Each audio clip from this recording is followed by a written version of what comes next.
เคยรู้สึกกันไหมคะว่าบางทีการตัดสินใจหลายๆอย่างในชีวิตเราเนี่ยครับหรือแม้กระทั่งอารมณ์ของเราในแต่ละวัน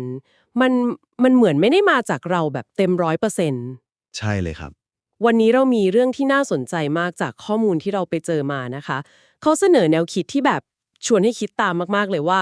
จริงๆแล้วมนุษย์เราอาจจะไม่ต่างจากฝูงนกหรือฝูงปลาเลย ที่เคลื่อนไหวตามกันไปใช่ค่ะที่เคลื่อนไหวไปตามสัญญาณที่โดดเด่นที่สุดในสภาพแวดล้อมโดยที่เราไม่รู้ตัวด้วยซ้เป็นแนวคิดที่ทรงพลังมากเลยครับแล้วในทางวิทยาศาสตร์จริงๆก็มีคำเรียกปรากฏการณ์ทำนองนี้อยู่หลายคำเลยนะ ำเหรอคะเช่นอะไรบ้างคะคือถ้าในแวดวงชีววิทยาก็จะเรียกว่าภูมิปัญญารวมหมู่หรือ collective intelligence อือฮึแต่ถ้าจะเอาคำที่ตรงกับประเด็นที่เราจะมาเจาะลึกกันวันนี้มากที่สุดเนี่ยน่าจะเป็นคำจากประสาทวิทยาศาสตร์เลยครับเขาเรียกว่าการคล้อยตามหรือ entrainment entrainment การคล้อยตามใช่ครับมันคือหลักการที่ว่าระบบต่างๆที่มีจังหวะของตัวเองเนี่ยพอมาอยู่ใกล้ๆกันมันจะเริ่มเอ่อปรับจูนเข้าหากันโดยอัตโนมัติเลยการคล้อยตามฟังดูแล้วมันเป็นได้ทั้งเรื่องดีแล้วก็ไม่ดีเลยนะคะเนี่ยใช่เลยครับ งั้นโจทย์ของเราวันนี้ก็คือเราจะทำยังไงให้เราเป็นคนสร้างจังหวะที่แข็งแกร่งพอให้คนอื่นคล้อยตามในทางที่ดีหรืออย่างน้อยที่สุดเลยนะคือจะปกป้องตัวเองยังไงไม่ให้เราถูกดึงเข้าไปในจังหวะของคนอื่นที่เราไม่ต้องการ ถูกต้องครับ เราจะมาเจาะลึกกันถึงวิธีสร้างสัญญาณของตัวเองให้ชัดเจน แล้วก็ใช้มันเป็นเกราะป้องกันในโลกที่วุ่นวายใบนี้กันค่ะ เยี่ยมเลยค่ะโอเคค่ะ เรามาเริ่มแกะเรื่องนี้กันเลยดีกว่าพอพูดถึงการคล้อยตามภาพที่ชัดที่สุดที่แหล่งข้อมูลนี้ยกมาก็คือภาพจากธรรมชาติฝูงปลาใช่ไหมครับ ใช่เลยค่ะฝูงปลาในมหาสมุทรเราจะเห็นปลานับแสนตัวว่ายด้วยกันพลิกตัวเลี้ยวซ้ายขวาพร้อมกันเป๊ะๆเลย เหมือนมีคนสั่งการอยู่เบื้องหลัง ใช่เหมือนมีใครสั่งอยู่แต่จริงๆแล้วมันไม่มีจ่าฝูงใช่ไหมคะไม่มีเลยครับ และนี่คือจุดที่น่าทึ่งมากที่นักชีววิทยาเขาไปค้นพบ คือเขาศึกษาอยู่นานมากแล้วก็พบว่า ฝูงปลาเนี่ยเขาไม่ได้ว่ายตามปลาที่ตัวใหญ่ที่สุดนะ เอาไม่ใช่ตัวที่แข็งแรงที่สุดหรอกค่ะไม่ใช่ครับ ไม่ใช่ตัวที่เร็วที่สุดด้วย แต่ทั้งฝูงจะปรับทิศทางตามปลาตัวที่มีเขาใช้คำว่าแรงกระตุ้นตามทิศทางที่แข็งแกร่งและชัดเจนที่สุด โหแรงกระตุ้นตามทิศทางที่แข็งแรงและชัดเจนที่สุดครับ พูดง่ายๆก็คือ ปลาตัวไหนก็ได้ไม่ว่าจะเล็กหรือใหญ่ ถ้ามันมีเจตนาที่แน่วแน่และชัดเจนมากว่าจะไปทางไหนเนี่ย ปลาตัวนั้นแหละจะกลายเป็นเหมือนอภิปัญญาหรือ super intelligence ที่นำทางทั้งฝูงไว้เองโดยอัตโนมัติเลย เดี๋ยวสิคะตรงนี้ยังไม่ค่อยเข้าใจแล้วปลาตัวอื่นมันรู้ได้ยังไงว่าต้องตามตัวนี้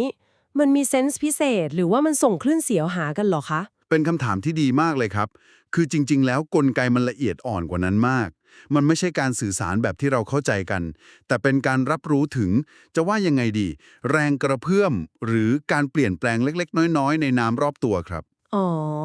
เมื่อมีปลาตัวหนึ่งเคลื่อนที่ด้วยความตั้งใจที่ชัดเจนมากๆ มันจะสร้างรูปแบบการไหลของน้ำที่สม่ำเสมอและมีพลังขึ้นมา ปลาตัวอื่นๆ ที่อยู่ใกล้ๆ ก็จะสัมผัสได้ถึงความแน่นอนอันนี้ แล้วก็จะปรับการเคลื่อนไหวของตัวเองให้สอดคล้องกันโดยสัญชาตญาณ อืม แล้วมันก็เกิดขึ้นต่อเนื่องกันไปเป็นทอดๆ จนทั้งฝูงเคลื่อนที่ไปในทิศทางเดียวกันเลยครับ อ๋อเข้าใจแล้วค่ะมันคือการส่งต่อพลังงานที่ชัดเจนออกไปนั่นเองซึ่งพอโยงกลดมาที่มนุษย์แหล่งข้อมูลนี้ก็บอกว่าเรามีกลไกคล้ายๆกันใช่ครับ แต่แทนที่จะเป็นแรงกระเพื่อมในน้ำของเราเป็นสิ่งที่เขาใช้คำเปรียบเทียบว่าแรงสั่นสะเทือนหรือสัญญาณซึ่งก็คือผลรวมของความคิดเจตนาแล้วก็อารมณ์ของเราที่แผ่ออกไปตลอดเวลานั่นเอง ใช่เลยค่ะต้องย้ำนิดนึงนะครับว่านี่เป็นภาพเปรียบเทียบนะ ไม่ได้หมายถึงการสั่นแบบที่เรารู้สึกได้จริงๆ แต่เป็นเหมือนพลังงานโดยรวมที่เราแผ่ออกไป ถ้าเปรียบเราแต่ละคนเป็นเหมือนเสาส่งสัญญาณ อืมสัญญาณที่เราส่งออกไปก็คือความรู้สึกนึกคิด แล้วก็ความตั้งใจของเราในขณะนั้นๆนั่นเองครับ พอพูดถึงเสาวส่งสัญญาณเนี่ยแหละค่ะคือหัวใจของปัญหาที่คนส่วนใหญ่เจอในยุคนี้เลยคือเรามีสัญญาณที่อ่อนแอมาก และกระจัดกระจายด้วย ใช่ค่ะกระจัดกระจายมากแค่ลองสังเกตตัวเองสัก5นาทีก็ได้ความคิดเรากระโดดไปมาตลอดเดี๋ยวคิดเรื่องงานแวะไปกังวลเรื่องเงินอีกแป๊บหยิบมือถือ ใช่อีกแป๊บก็หยิบมือถือขึ้นมาเลื่อนดูโซเชียลมีเดียแล้วก็กลับมานึกได้ว่าอ้าวยังไม่ได้ทำอะไรเลย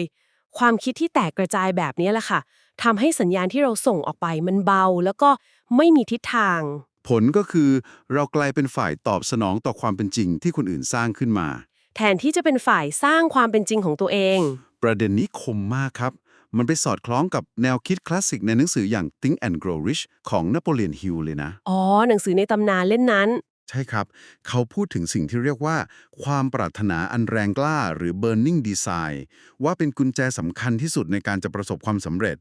ซึ่งถ้ามองผ่านเลนส์ที่เราคุยกันอยู่ตอนนี้นะครับ ความปรารถนาอันแรงกล้า ก็คือการจูนสัญญาณของตัวเองให้แรงและชัดเจนที่สุดนั่นเอง อืม คือต้องมีเป้าหมายที่ชัดเจนจนเราคิดถึงมันตลอดเวลา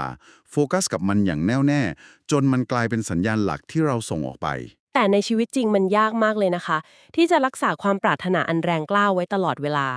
ส่วนใหญ่แล้วสิ่งที่มันแรงแล้วก็ชัดเจนในหัวเรา มักจะเป็นเรื่องอื่น ถูกต้องเลยครับ และนั่นคือกับดักที่น่ากลัวที่สุดเลย ในความเป็นจริง สิ่งที่คนส่วนใหญ่ยึดติดและส่งเป็นสัญญาณที่แรงที่สุดออกไปโดยไม่รู้ตัวเนี่ย กลับไม่ใช่ความปรารถนา แต่เป็น แต่เป็นความกลัวและความขาดแคลน โอ้โห เรากังวลเรื่องค่าใช้จ่าย กังวลเรื่องอนาคต กังวลว่าเราดีไม่พอ สัญญาณพวกนี้มันแรงและชัดเจนมากนะครับ จนสุดท้ายมันก็ไปคล้อยตาม หรือดึงดูดสถานการณ์ ผู้คนหรือเหตุการณ์ที่เข้ามาตอกย้ำความรู้สึกเหล่านั้น ให้กลายเป็นจริงขึ้นมาอีก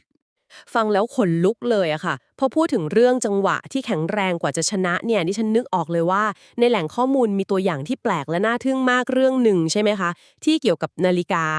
ใช่เลยครับ เรื่องนาฬิกาคุณปู่เป็นการทดลองคลาสสิกเลย เล่าให้ฟังหน่อยได้ไหมคะ ครับ คือเขาเอานาฬิกาคุณปู่แบบลูกตุ้มหลายๆเรือน มาไว้ในห้องเดียวกัน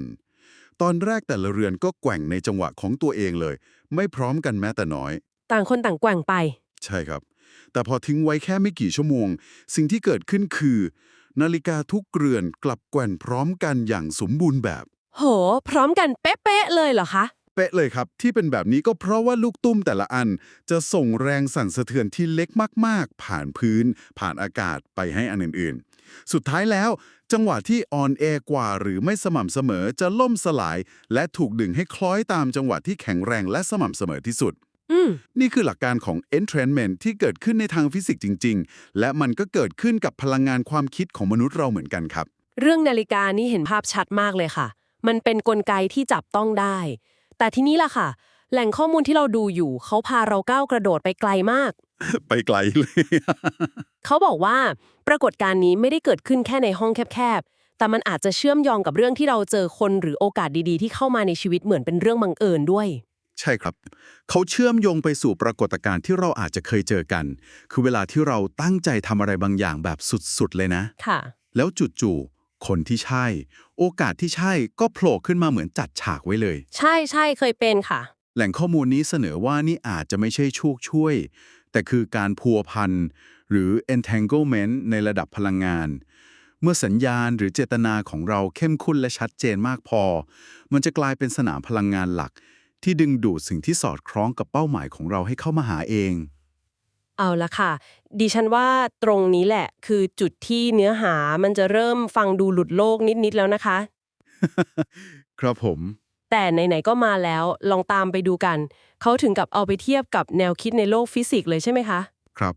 เขาใช้เป็นภาพเปรียบเทียบที่น่าสนใจมาก เพื่อให้เห็นภาพว่าทุกอย่างอาจจะเชื่อมถึงกันหมดจริง ๆ แนวคิดที่ว่าก็คือการพัวพันทางควอนตัมหรือ quantum entanglement อืม สิ่งสำคัญที่ต้องย้ำเลยนะครับ คือแหล่งข้อมูลนี้ใช้เป็นอุปมาอุปไมยหรือเมตาฟอร์ที่ทรงพลังนะ ไม่ได้บอกว่าความคิดของเราเป็นควอนตัมจริง โอเค ๆ แต่เพื่อให้เห็นภาพว่าถ้าทุกอย่างมันเชื่อมถึงกันได้หมด เจตนาที่แรงพอของเรา ก็อาจจะส่งแรงกระเพื่อมไปได้ไกลอย่างไม่น่าเชื่อ อ๋อ โอเค เข้าใจค่ะ คือใช้เพื่อให้เห็นภาพความเชื่อมโยงที่มันเหนือความเข้าใจปกติของเรา ซึ่งปรากฏการณ์นี้มันก็คือเรื่องที่ไอน์สไตน์เคยบอกว่ามันน่าขนลุกใช่ไหมคะ เรื่องเดียวกันเลยครับ ไอน์สไตน์เคยเรียกมันว่าการกระทำที่น่าขนลุกจากระยะไกล หรือ spooky action at a distance ทำไมถึงน่าขนลุกล่ะคะ เพราะมันขัดกับสามัญสำนึกอย่างสิ้นเชิงเลยครับหลักการของมันคือถ้าเรามีอนุภาค2ตัวที่เคยเชื่อมต่อกันแล้วเราแยกมันออกจากกันไม่ว่าจะไกลแค่ไหนคนละฝากของจักรวาลก็ตามค่ะ พอเราไปวัดค่าหรือเปลี่ยนแปลงสถานะของอนุภาคตัวหนึ่งอีกตัวหนึ่งจะเปลี่ยนสถานะตามในทันทีแบบเร็วกว่าความเร็วแสงโอ้โห ซึ่งแนวคิดนี้ได้รับการพิสูจน์ว่าเป็นเรื่องจริงจนได้รับรางวัลโนเบลสาขาฟิสิกส์ไปเมื่อปี 2022 นี้เองครับ แล้วภาพเปรียบเทียบที่เขาใช้อธิบายเรื่องนี้คืออะไรนะคะ เพื่อให้มันเข้าใจง่ายขึ้น ลองจินตนาการว่ามีผ้าห่มผืนใหญ่มากๆกางอยู่ทั่วทั้งจักรวาลครับผ้าห่มผืนใหญ่ ครับทุกสิ่งทุกอย่างในจักรวาลก็คือวัตถุที่วางอยู่บนผ้าผืนนี้ เมื่อเรามีเจตนาที่ชัดเจนและแรงกล้า มันก็เหมือนกับการที่เราเอานิ้วไปกดหรือสร้างแรงกระเพื่อมที่จุดหนึ่งบนผ้าห่มนั้น อืม แม้ว่าสิ่งที่เราต้องการจะอยู่ไกลออกไป แต่เพราะมันอยู่บนเนื้อผ้าผืนเดียวกัน มันจึงรู้สึกถึงแรงกระเพื่อมนั้น และขยับเข้ามาสอดคล้องกันได้ นี่คือภาพเปรียบเทียบที่แหล่งข้อมูลนี้ใช้ เพื่ออธิบายว่าเจตนาที่ชัดเจนของเรา อาจจะมีอิทธิพลต่อความเป็นจริงในแบบที่เราคาดไม่ถึงครับ พอจะเห็นภาพเลยค่ะ ทีนี้พอเราเข้าใจแล้วว่าเราเป็นเสาส่งสัญญาณได้ แต่ในขณะเดียวกัน เราก็ต้องไม่ลืมว่าเราก็เป็นปลาในฝูงเหมือนกัน ใช่เลย นั่นหมายความว่าเราก็มีโอกาสถูกอิทธิพลจากสัญญาณของคนอื่นได้ตลอดเวลา โดยเฉพาะในเวลาที่จิตใจเราสับสนวุ่นวาย สัญญาณของเราอ่อนแอ เป็นประเด็นที่สำคัญมากครับ แหล่งข้อมูลเสนอว่าสิ่งรบกวนในยุคนี้ ไม่ว่าจะเป็นโซเชียลมีเดียที่ออกแบบมาเพื่อดึงความสนใจเราตลอดเวลา ค่ะ หรือวัฏจักรข่าวสารที่เน้นแต่ความกลัวและความขัดแย้งตลอด 24 ชั่วโมง สิ่งเหล่านี้ไม่ใช่เรื่องบังเอิญนะครับ แต่มันมีผลโดยตรงในการทำให้จิตใจเรากระจัดกระจาย ทำให้สัญญาณเราอ่อนแอลง ใช่ครับ แล้วก็ทำให้เราง่ายต่อการถูกชักจูงให้คล้อยตามวาระของคนอื่น แปลว่าการฝึกสมาธิหรือการตั้งใจให้แน่วแน่ มันไม่ใช่แค่เรื่องของการทำตามเป้าหมายให้สำเร็จ แต่เป็นการสร้างเกราะป้องกันตัวเองด้วย ใช่เลยครับ มันคือการสร้างเกราะป้องกันทางพลังงาน เมื่อสัญญาณภายในของเราแข็งแกร่ง ชัดเจนและสม่ำเสมอ มันก็เหมือนนาฬิกาเรือนที่มีลูกตุ้มที่หนักแน่นที่สุดในห้อง อืม มันยากมากที่สัญญาณรบกวนจากข้างนอกจะเข้ามาแทรกแซงหรือดึงเราให้หลุดจากจังหวะของตัวเองได้ แล้วเราจะฝึกสร้างสัญญาณที่แข็งแกร่งนี้ได้ยังไงบ้างคะ ในแหล่งข้อมูลก็มีเทคนิคที่น่าสนใจมาก เขาเรียกว่า shoaling shoaling หรือการรวมฝูง ฟังดูเกี่ยวกับปลาดีนะครับ ช่วยอธิบายหน่อยได้ไหมครับว่ามันทำยังไง ได้เลยครับ มันเป็นเหมือนแบบฝึกหัดทางจิตใจสั้นๆ ที่เราทำได้ทุกที่ทุกเวลาเลย เพื่อรวบรวมพลังงานและโฟกัสของตัวเองให้กลับมา ขั้นตอนก็ไม่ได้ซับซ้อนอะไรครับ ลองดูค่ะ ขั้นแรกคือ ตระหนักรู้ครับ สังเกตตัวเองก่อนเลย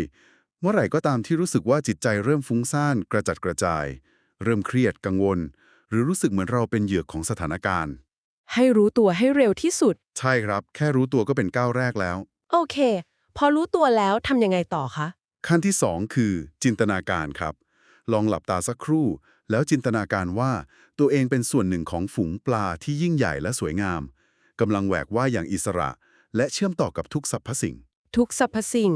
ครับ ทั้งผู้คนดีๆรอบตัว ธรรมชาติ หรือแม้แต่จักรวาล โอเค ดิฉันลองนึกภาพตามนะ จินตนาการว่าเป็นปลาตัวหนึ่งในฝูงใหญ่ๆ มันให้ความรู้สึกเหมือนเราไม่ได้ตัวคนเดียวนะคะ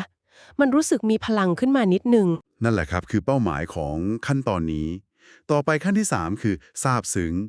ในขณะที่จินตนาการอยู่นั้น ให้เรารู้สึกขอบคุณสิ่งต่างๆ ที่ประกอบกันเป็นฝูงของเราในปัจจุบัน อืม อาจจะเป็นครอบครัว เพื่อน โอกาสดีๆ หรือแม้แต่บทเรียนที่ผ่านมา ขั้นตอนนี้จะช่วยปรับคลื่นความถี่ของเราให้เป็นบวกครับ แล้วถ้าในหัวมันมีแต่เรื่องปัญหาล่ะคะ จะทำยังไง นั่นนำมาสู่ขั้นที่ 4 ครับ ดีดสิ่งที่ไม่ใช่ออก ดีดออกไปเลย ใช่ครับ ให้เราเชื่อมั่นว่าเมื่อฝูงพลังงานของเราแข็งแกร่งและเป็นระเบียบแล้วเนี่ย ปัญหาหรือสิ่งที่ไม่ดีที่เข้ามา มันจะเหมือนปลาแปลกปลอมที่ว่ายเข้ามาในฝูง ค่ะ ด้วยความที่จังหวะมันไม่เข้ากัน มันจะอยู่ไม่ได้ และถูกดีดออกไปเองโดยธรรมชาติ เราไม่ต้องไปสู้กับมัน แค่รักษาความแข็งแกร่งของฝูงเราไว้ก็พอ เป็นแนวคิดที่ดีมากเลยค่ะ คือไม่ต้องไปโฟกัสที่ปัญหา แต่โฟกัสที่การสร้างพลังให้ตัวเองแทน แล้วขั้นตอนสุดท้ายคืออะไรคะ สุดท้ายคือ หายใจและส่งสัญญาณครับ หายใจเข้าลึกๆเพื่อรับรู้ถึงการเชื่อมต่อทั้งหมดที่เรารู้สึกและหายใจออกยาวๆเพื่อส่งสัญญาณหรือแพร่ภาพสิ่งที่เราต้องการให้เกิดขึ้นออกไปอ๋อ ไม่ว่าจะเป็นความรู้สึกมั่งคั่งความสงบสุขความสำเร็จหรือความมั่นใจทำซ้ำสัก2-3 รอบครับฟังดูเหมือนเป็นการทำสมาธิแบบเร็วๆเลยนะคะ แต่สิ่งที่น่าสนใจคือแหล่งข้อมูลบอกว่าเทคนิคนี้มันมีหลักการทางวิทยาศาสตร์รองรับอยู่ด้วย ไม่ใช่แค่การคิดไปเอง ถูกต้องครับมันมีเหตุผลรองรับอยู่2ข้อหลักๆเลยข้อแรกมันคือการทำลายนิสัยเดิมของระบบประสาทหรือ neurological break ทำลายนิสัยเดิมของระบบประสาท ใช่ครับปกติเวลาเราเครียดสมองเราจะวิ่งเข้าสู่วงจรของความกังวลโดยอัตโนมัติการทำแบบนี้คือการหยุดวงจรนั้นแล้วจงใจสร้างเส้นทางประสาทใหม่ที่เชื่อมโยงกับความสงบและมีพลังยิ่งทำบ่อยเส้นทางใหม่นี้ก็จะยิ่งแข็งแรงขึ้นอืม และข้อที่2ซึ่งน่าทึ่งมากคือสมองของเราไม่สามารถแยกแยะระหว่างจินตนาการที่ชัดเจนกับความเป็นจริงได้อ่ะ จริงเหรอคะ จริงครับมีงานวิจัยที่เขาเอาเครื่องสแกนสมองไปติดที่หัวของนักเปียโนและพบว่าสมองส่วนที่ควบคุมการเคลื่อนไหวนิ้วมือทำงานเหมือนกันเป๊ะไม่ว่านักเปียโนคนนั้นจะกำลังเล่นเปียโนอยู่จริงค่ะ ๆหรือแค่หลับตาแล้วจินตนาการอย่างชัดเจนว่ากำลังเล่นอยู่โห ดังนั้นการฝึกชูลิงจึงเปรียบเสมือนการเข้าไปสร้างและปรับจูนเสาอากาศในระบบประสาทของเราให้แข็งแกร่งขึ้นจริงๆไม่ใช่แค่การมโนครับสุดยอดเลยค่ะ มันทำให้เรื่องที่ดูเหมือนนามธรรมกลายเป็นสิ่งที่จับต้องและฝึกฝนได้จริงๆ งั้นถ้าจะให้สรุปใจความสำคัญของเรื่องที่เราคุยกันในวันนี้ก็คือ เราทุกคนมีศักยภาพที่จะเป็นสัญญาณที่โดดเด่นและชัดเจนที่สุดในฝูง ใช่ครับเพื่อนำทางความเป็นจริงของตัวเอง แทนที่จะเป็นแค่ปลาที่ถูกกระแสรอบข้างพัดพาไปโดยไม่รู้ตัว ไกลตัวนะ แต่มันเป็นทักษะที่สร้างได้ และเป็นเครื่องมือที่สำคัญอย่างยิ่งในการปกป้องสภาวะจิตใจของเรา ในโลกปัจจุบันที่เต็มไปด้วยข้อมูลข่าวสาร และสิ่งเร้าที่พยายามจะดึงเราให้หลุดจากจังหวะของตัวเองอยู่ตลอดเวลา จริงด้วยค่ะ และก่อนจะจากกันไป ดิฉันอยากจะทิ้งท้ายด้วยคำถามชวนคิดจากแหล่งข้อมูลของเรา ที่ดิฉันว่ามันจงพลังมากๆเลยนะคะ ครับผม เขาถามว่า ถ้าความคิดและเจตนาของเรามีพลังในการจัดระเบียบความเป็นจริงรอบตัวเราได้จริงๆ แล้วสัญญาณเล็กๆ ที่เราแต่ละคนส่งออกไปในแต่ละวันโดยไม่ตั้งใจกำลังร่วมกันสร้างโลกแบบไหนให้กับเราและคนรอบข้างอยู่